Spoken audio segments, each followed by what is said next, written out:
Reddit pregunta. Psicólogos, ¿qué les hizo darse cuenta de que estaban tratando a un psicópata? Psicólogo clínico aquí. Al principio no lo sabía. En todo caso, dado el contexto, estaba más tranquilo que la mayoría de mis pacientes. Surgió el tema de su pasado criminal.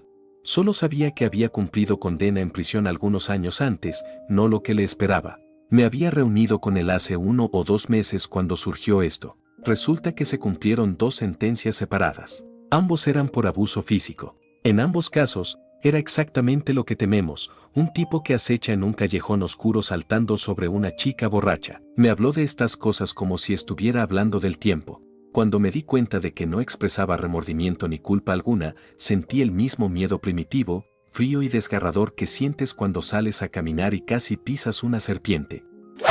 Soy un profesional de salud mental que trabaja en correccionales, instalaciones de máxima seguridad.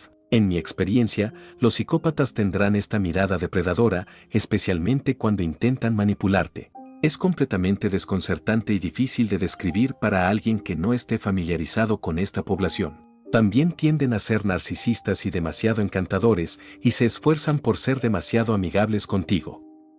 Cuando era estudiante tuvimos una entrevista con una señora que mató a su bebé con una pistola porque lloraba tanto que no podía soportarlo. Al principio no nos dijeron que ella era una psicópata y solo nos dijeron que escucháramos su versión de los hechos. Nos estaba leyendo su diario que hizo mientras estuvo en la institución. Ni una sola vez mencionó que estaba triste porque su bebé había muerto o que lo que hizo estuvo mal.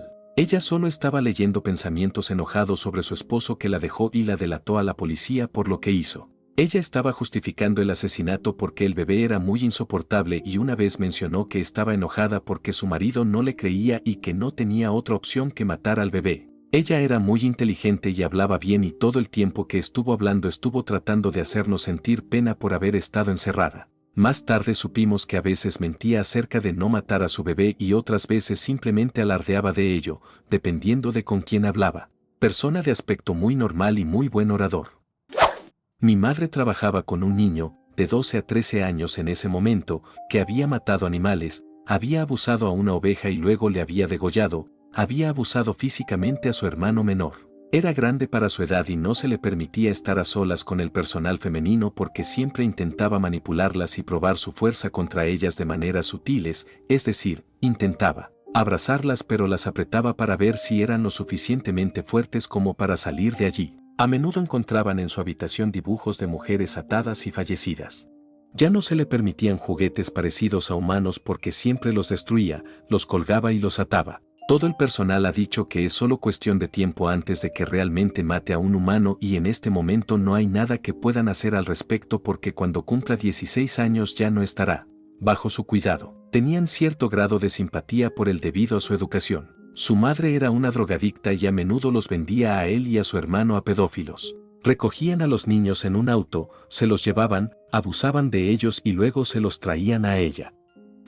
Psicólogo actual que trabaja en una prisión aquí. He trabajado con 3 personas que me atrevo a decir que habrían cumplido con los criterios del trastorno de personalidad antisocial en las últimas 2 semanas. Un punto en común es que utilizan comportamientos como herramientas para beneficiarse solo de ellos mismos. Se autolesionan no porque deseen lastimarse a sí mismos, sino para usarlo como una herramienta para atraer al personal a la celda para incitar a la violencia y obtener medicamentos adicionales, que viene con un estado.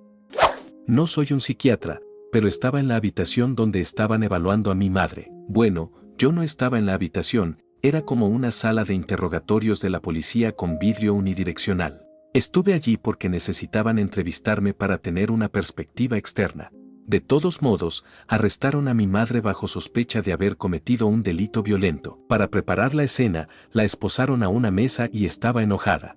Siempre ha tenido problemas de ira volátil debido al consumo excesivo de drogas y alcohol. Estaban hablando con ella, interrogándola, todas estas otras cosas. Estuve allí durante aproximadamente 3 horas. Siguió haciendo girar a esta señora en círculos para desviarla del problema real.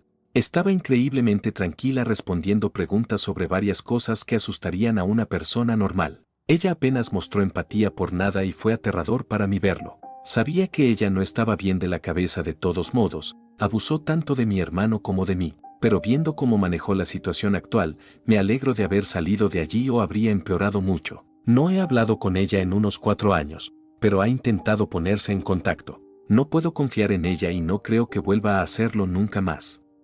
No una psicóloga, sino una enfermera que atiende demasiados casos de psiquiatría.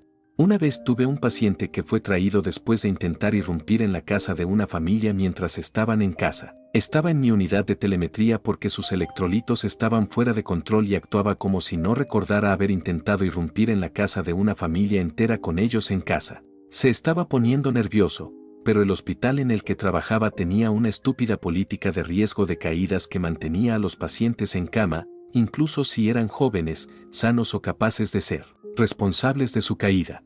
A los pacientes de salud mental les gusta caminar, especialmente cuando empiezan a sentir que lo están usando. Entonces, de todos modos, estoy tratando de mantener al tipo en la cama porque si sus pies tocaban el suelo sonaría una alarma fuerte, empujando su loco trasero más cerca del borde. Entonces, estoy allí tratando de hablar con él y reducir la tensión. Estamos hablando y me dice que es mala persona, que su gato fue mutilado y su hermana le preguntó qué le pasó y él le dijo que lo hizo el perro.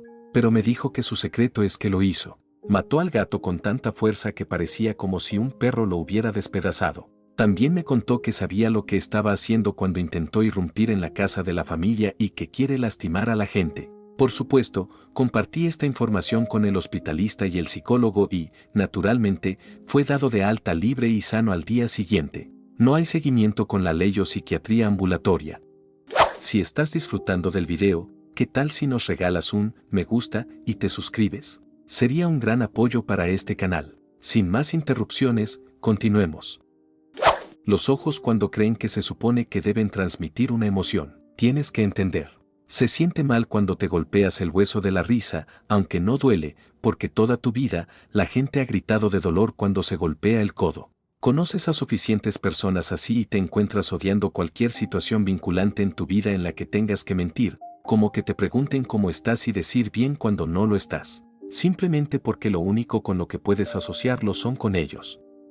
No un psicólogo sino un consejero. Estaban hablando de un desacuerdo que habían tenido con su pareja. Honestamente, un derrame accidental de agua sobre algunos dispositivos electrónicos le podría pasar a cualquiera. Con tanta calma como si estuviera describiendo, no sé, cambiando de canal, comenzó a contar cómo inmovilizó a su compañera contra la pared y comenzó a intentar estrangularla. Ninguna emoción, ningún cambio de tono, como si fuera algo normal. Yo era un aprendiz en ese momento y no estaba calificado para tratar con esas personas, no hace falta decir que transferí al cliente a otro terapeuta. Sin embargo, no me permitieron terminar la sesión y tuve que sentarme con él durante otros 20 minutos. Nunca he estado tan asustado en mi vida. Me sentí como un pequeño animal de presa atrapado en la habitación con un depredador. Simplemente no le importaba. Sin embargo, si lo conocieras pensarías que es simplemente un tipo normal y exitoso. Estoy 99% seguro de que era un sociópata, porque seguía tratando de sacarme ciertas reacciones, seguía cambiando sus tácticas, seguía tratando de encantarme, y cuando no estaba a la altura, se irritaba extraña y fríamente. Nunca antes ni después he tenido un cliente así. No soy psicólogo, pero sí por mi experiencia saliendo con un psicópata, no lo supe hasta años después. Mucho de lo que aparece como emoción es simplemente un reflejo de las emociones que ven que otros exhiben y cómo creen que es la forma socialmente apropiada de responder, ya sea que realmente se sientan así o no. Así es como se mezclan y parecen normales para la persona promedio. Son narcisistas y todo gira en torno a ellos. Siempre son capaces de echarle la culpa a los demás, nunca nada es culpa suya. Sin embargo, cualquier cosa positiva en sus vidas o en las de otros se debe a ellos. Como son narcisistas, creen que son mucho más importantes de lo que realmente son.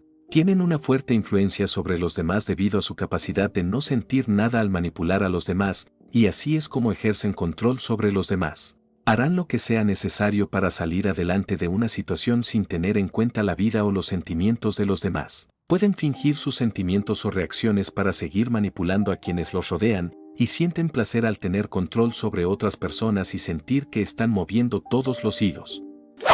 Tuve uno y era tan extraño e inquietante, estaba haciendo una evaluación psicológica a un adolescente, creo que tenía como 12 años, y estaba en la etapa inicial de hacer la entrevista clínica con él. ¿Y su madre? La madre describió varios actos de violencia que el niño había cometido, además de otras cosas, y escuché las explicaciones del niño sobre por qué. Después de que los acompañé fuera de la oficina, recuerdo haber hablado con un colega y le dije que era la primera vez que me encontraba con un sociópata en ciernes. Una vez trabajé con alguien que era muy conocido. Su compañero, como llegamos a llamarlo, carecía de alma. Podías mirarle a los ojos y había oscuridad mirándote, un vacío que he visto en los ojos de conocidos asesinos en serie. Y cuando estaba cerca de él casi podía sentir una vibración del mal. Era casi como ver un mimo cuando se veía obligado a interactuar con otros. Expresiones faciales exageradas, a menudo imitando a la persona que le habla. Y cuando se alejaron, su rostro se apagó como un televisor sintonizado en estática. Estudiante de psicología aquí, tuve la oportunidad de asistir al interrogatorio, en un monitor en la otra habitación, de este tipo que claramente estaba equivocado. Parecía un tipo bastante normal, contó un chiste sobre la habitación insulsa y se sentó, sonriendo como lo hacen los políticos, solo esa sonrisa falsa pero de alguna manera auténtica. Al principio pensé que en realidad era inocente porque la mayoría de las personas que he visto interrogar y que son culpables son muy calladas, tímidas y nerviosas, pero él estaba confiado y relajado. Para resumir, él era un joven de 20 años que empujó a su madre contra la esquina de una pared, le abrió la cabeza y la vio desangrarse. Durante todo el interrogatorio estuvo riendo y sonriendo, se podía decir claramente que no sentía ninguna conexión emocional con su propia madre y que no se sentía culpable por nada de lo que había hecho. Muchas gracias por ver el video, chicos, recuerden suscribirse, darle like, comentar y compartir el video para que YouTube recomiende a más gente. Nunca olviden comentar si tienen algo similar con esta pregunta y que tengan un buen día. Hasta el próximo video.